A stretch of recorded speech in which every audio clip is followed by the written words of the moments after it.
Hello বন্ধুরা, good morning সবাইকে। আর এই দেখো সকালবেলায় চা করে নিচ্ছি। আর হাসির ব্যাপার আছে জানো তো, সসপ্যানটা ধোয়া ছিল না, এই কারণে ভাবলাম কড়াইয়েই করেই চাটা করি। তো আমার আর মায়ের জন্য লিকার চা হচ্ছে। আর এদিকে ঘর বিছানা সব ক্লিন করে ফেলেছি, কারণ আজকে খুব সকাল সকাল ঘুম থেকে উঠে পড়েছিলাম, তো এই কারণেই এই দেখো বিছানা টিছানা সব ক্লিন করেছি।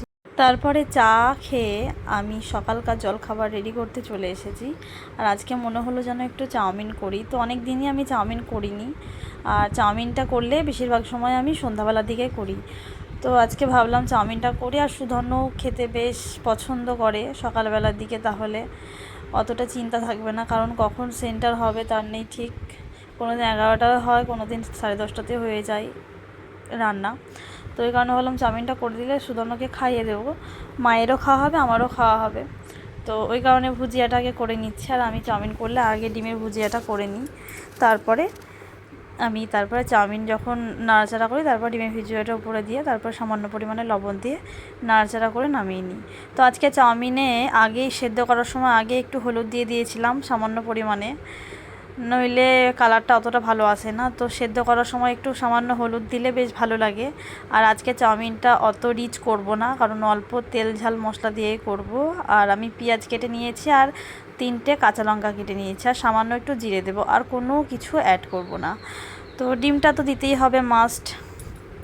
আর আজকে জানো তো চাউমিন খাবো, কিন্তু একটাও শশা নেই, তো কি আর করা যাবে, আজকে শশা ছাড়াই চাউমিন খেতে হবে। তো শশা না হলে ভালো লাগে না, কিছু করার নেই। যে সবজি নিয়ে আসে তাকে আমি বলেছি 500 মতো শশা এনে দেবে, তো সে আনেনি, তো কিছু করার নেই। এদিকে কথা বলতে বলতে আমার চাউমিনটা রেডি হয়ে গেছে। তো এবার মশলাটাকে উপরে ছড়িয়ে একটু নাড়াচাড়া করেই নামিয়ে নেব। তো কালারটা দেখছো খুব সুন্দর এসেছে, বেশ হালকা হলুদের মধ্যে, ভালোই লাগছে খেতেও। জানি মানে যে কোনো জিনিস যদি দেখতে ভালো হয় না, মানে খাবারের দিক দিয়ে বলছি, তো খেতেও ভালো লাগে। সব কিছুরই একটা ব্যাপার থাকে, যেরকম সবজি কাটার মধ্যে একটা ব্যাপার থাকে। সবজি তুমি যদি সুন্দর করে কাটো, সে রান্নাটা মনে হয় ভালোই হবে, খারাপ হবে না। তো সেই রকম চাউমিনটা দেখতে তোমাদের কেমন লাগছে কিনা বলতে পারবো না, কিন্তু আমি এই যে এডিটিং করছি, তো আমার কিন্তু লোভ লেগে যাচ্ছে, এখনই দেখে মনে হচ্ছে আবার করে খাবো। তো চাউমিন করেছি, আর ছেলে ঘরে বসে বসে একটু ফোন দেখছিল, যেহেতু একটু আগেও পড়তে বসেছিল, তো ওই কারণে একটু ফোন দিয়েছি। আর এক থালাতেই ছেলের আর আমার চাউমিনটা নিয়ে নিয়েছি।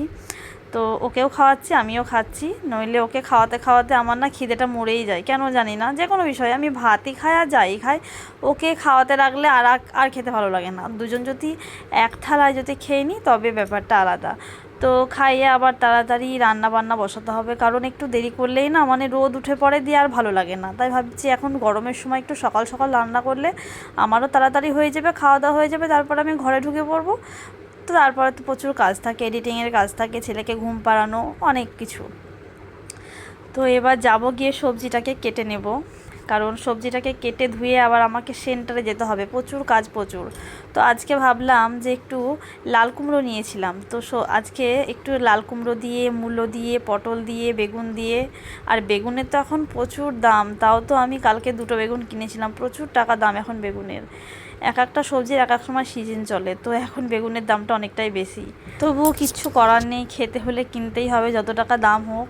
এখন যদি পেঁয়াজের দাম বেড়ে যায়, তবুও মানুষের পেঁয়াজ কেনা কমবে না, কারণ মাছ ডিম এগুলো তো পেঁয়াজ ছাড়া মানে মানে ভালোই লাগবে না, তাই না বলো।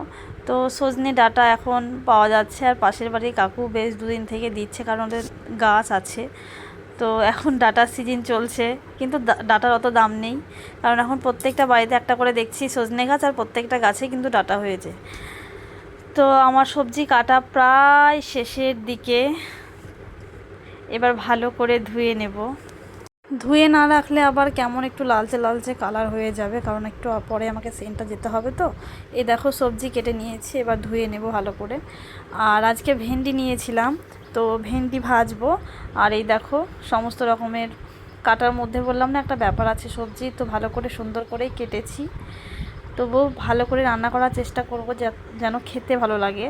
তো প্রথমে ভাবলাম একটা একটা করে ধোবো, তারপরে মনে হলো যে একটা একটা করে ধোয়ার তো কোনো দরকার না, আমি তো একবারেই কড়াইয়ে বসাবো, আমি তো সেভাবে রান্না করছি না বাড়ির রান্না। তো তারপরে একসঙ্গে সবজিগুলোকে সব দিয়ে দিলাম, ডাঁটাগুলোকে আলাদা ভেজে নেব। ডাঁটা তো 2টো দিয়েছিলাম, অসুবিধা হবে না। আর এখনকার পাঁচ তরকারিতে যদি একটু ডাটা থাকে না, বেশ ভালো লাগে। আর ভোজ কাজে রান্না হলে একটা একটা করে ভাজলাম, সে কথা আলাদা। যেহেতু বাড়ির রান্না, ওই কারণে একবারে সব সবজিগুলো দিয়ে দিই, তারপর একটু ভালোভাবেই ভেজে নিই। মানে যে দিলাম বলে মশলা দিলাম, লবণ হলুদ দিলাম, দিয়ে জল দিয়ে সেদ্ধ করতে বসেতাম তা না। কড়াই অনেকক্ষণ ধরে নাড়াচাড়া করার পর যে একটু লাল লাল ভাব চলে আসে হালকা পরিমাণে, তারপরে মশলা দিই, পরিমাণ মতো লবণ হলুদ দিই, জল দিই, তারপরে সেদ্ধ করতে দিই। আর এই ডুমুর ভাজাটা কালকে করেছিলাম, তো একটু রয়ে গিয়েছিল, খেতে বেশ ভালো লাগছিল। তো আমি ভাবলাম একটু গরম করে নিই, তাহলে আজকে খাওয়া হয়ে যাবে। আর এদিকে এটা বোধহয় 2 দিন আগের বাটা মাছ, তো ফ্রিজে রয়ে গেছে, ওই কারণে ভাবলাম একটু পেঁয়াজ দিয়ে হাতা ভাজা মতো করব, খেতে ভালো লাগবে। আর সুধন্য চিংড়ি মাছ খাবো বলছিল বলে একটু নিয়েছি, তো ওগুলোকে ভেজে রেখে দেবো ওর জন্য, কারণ ও চিংড়ি মাছ খেতে প্রচণ্ড পরিমাণে ভালোবাসে, তাই লবণ হলুদটা মাখিয়ে রাখলাম। আর ওদিকে কড়াইয়ে আমি পাঁচ তরকারির জন্য সবজিগুলো দিয়ে দিয়েছি, তারপর একটু ভালো করে নাড়াচাড়া করব। এর আগে কিন্তু সেন্টার গিয়েছিলাম, সেন্টারের খিচুড়ি নিয়ে চলে এসেছি। তো রান্না বান্না হয়ে গেছে আমার সব, এবার আমি ভাতটা বসিয়ে দিয়েছি। তরকারি সব হওয়ার পরে আমি শেষেই ভাতটা করি, কারণ তাহলে গরম গরম হয়। যেহেতু এখন মা আর আমি, তো ওই কারণে একটু শেষের দিকেই ভাতটা করি। আর শেষের দিকে ভাতটা করলে খাওয়ার সময় একটু বেশ গরম গরম থাকে, আর মায়ের জন্য একটু নরম নরম করে ভাতটা করতে হয়। এই দেখো একটু বড়ি। তো তোমাদের সঙ্গে আজকে ভাবছি প্রচুর গল্প করব, প্রচুর, কারণ 2 দিন ব্লগ দিইনি, এডিটিং করার সময় পাইনি, কেন ভালো লাগছিল না এডিটিং করতে, কেন কি জানি। 2 দিন বেশ কি যে কাজ করব, এডিটিং করব, কিন্তু এই 2 দিন না একদমই ভালো লাগছিল না। তো ভাবছি এরপর থেকে কন্টিনিউ তোমরা ব্লগ পাবে, তারপরে এমনভাবে ব্লগ দেবো তোমরা দেখে শেষ করতে পারবে না। তো আজকে তোমাদের সঙ্গে গল্প করি, চলো। আর তোমাদের দাদাভাই নেই, বহরমপুর গেছে, আর আসবে বোধহয়। না না, বহরমপুরেই গেছে তোমার বাবা। তুমি তুমি জানোই না সেটা বাবু, তুমি জানোই না সেটা। জানো, তাহলে তুমি বলতে না। তুমি যখন বাবা গেল, তুমি বাবাকে টাটা করলা না, কিচ্ছু করলা না, তাহলে কি করে হবে বলো বাবু? কেমন লাগছে নাইটির কালারটা কমেন্ট করে জানিও। আর একটা নিয়েছি, কিন্তু অতটা পছন্দ না আমার, তবে নিয়েছি, নিলাম, কারণ ওটা থেকে আর কোনো ভালো কালার ছিল না বলে দুটো নিয়েছি। না, ও বলছে মা একটু সাউন্ড দেবো, কারণ সাউন্ড দিলে তো কপিরাইট চলে আসবে ভিডিওতে, ওই কারণে সাউন্ডটা কম দিয়ে দেখতে বলছি। সারাদিন অতটা যেভাবে ফোন দেখেনি, সন্ধ্যাবেলা থেকে একটু বললো মা ফোনটা দাও না, ওই কারণে দিলাম।